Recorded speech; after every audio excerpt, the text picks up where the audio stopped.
especially if you're in the anywhere in the autistic spectrum.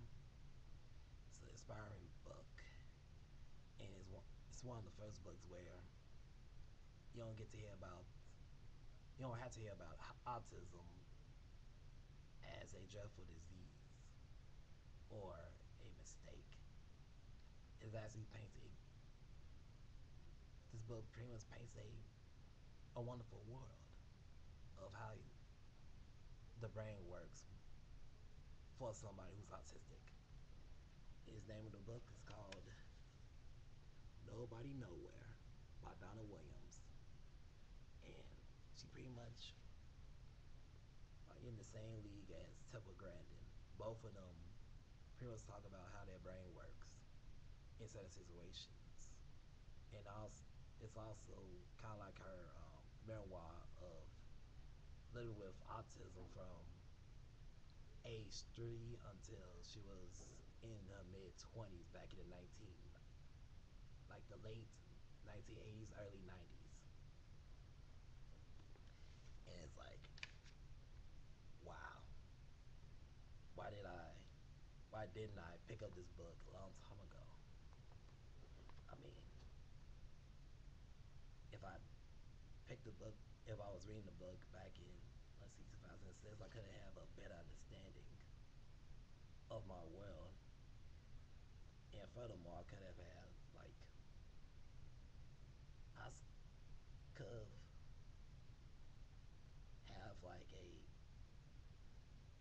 narrative that I refer to, which I'm glad I do, because there's not as many narratives about the person being autistic. It's always the parents or somebody else telling the story about the autistic person, which is fine, but it's best to hear from a primary source, the autistic person, his or herself. So, the great thing about reading this book is that Donna Williams gives a lot of concrete details. So much vivid details that you just get lost in a world and you don't want to get out. For instance, if I go to page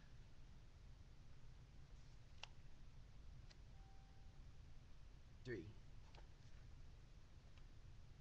I'm about to read this one part. I discovered the air was full of spots. If you look into nothingness, there were spots. People would walk by, obstructing my magical view of nothingness. I moved past them. They gabbled. My attention would be firmly set on my desire to lose myself in the spots. And I ignored the gabble, looking straight through this obstruction with a calm expression, soothed by being lost in the spots. Slap. I was learning about the world. I learned eventually to lose myself in anything I desired. The patterns on the wallpaper on the carpet. The sound of something over and over again, like a hollow thud I get from tapping my chin. Even people became no problem. Their words became a mumbling jumble. Their voices a pattern of sounds. I could look through them until I wasn't there. And then later, I learned to lose myself in them. Wow, I mean, right on the spot. And it was just the beginning of her memoir. And she just draws you in her world that quickly. And another great thing about the book is that it's written in a language where it's not all about.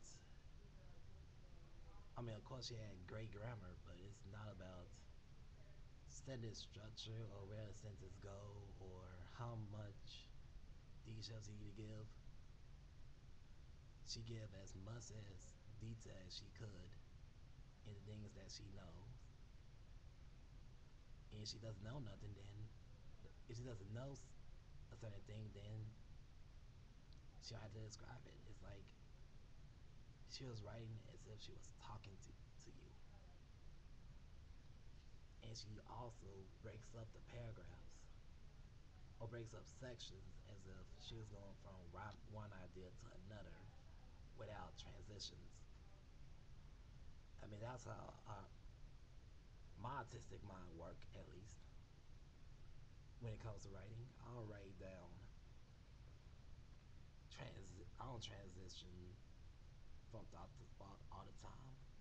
If a thought is separate, then it's meant to be separate. So,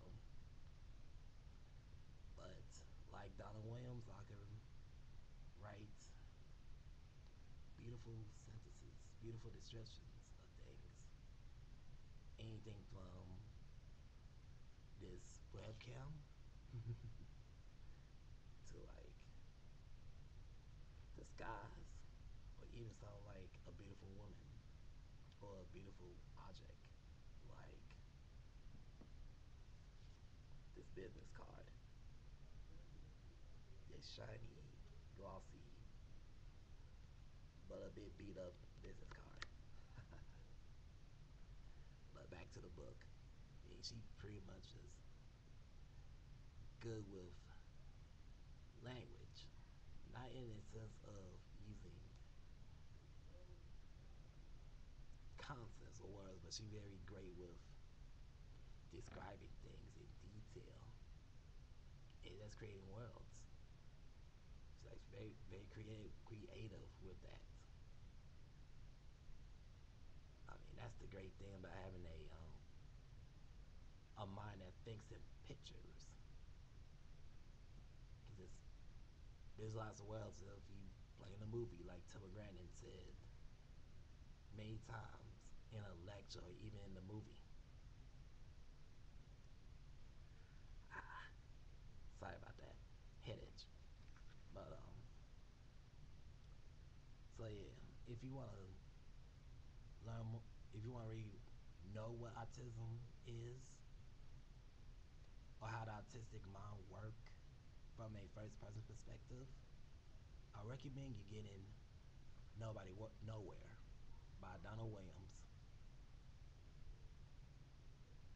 And besides, do it for autistic pride. Because this book is a great example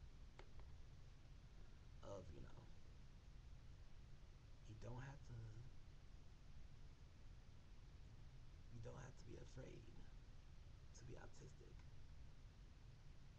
And being autistic is not a disease. Or being autistic does not mean being retarded. Being autistic is being yourself. I mean, sure, our minds may be wired differently, but we're not aliens. We're just like everybody else. And this book shows examples of, how autistic people have emotions just like everybody else. But and nothing else, just pick up this book by Donna Williams and trust me, it'll change your life. It'll change your thinking. It'll change your world. A world that you might not get out of for a long time. But otherwise, that's all I have.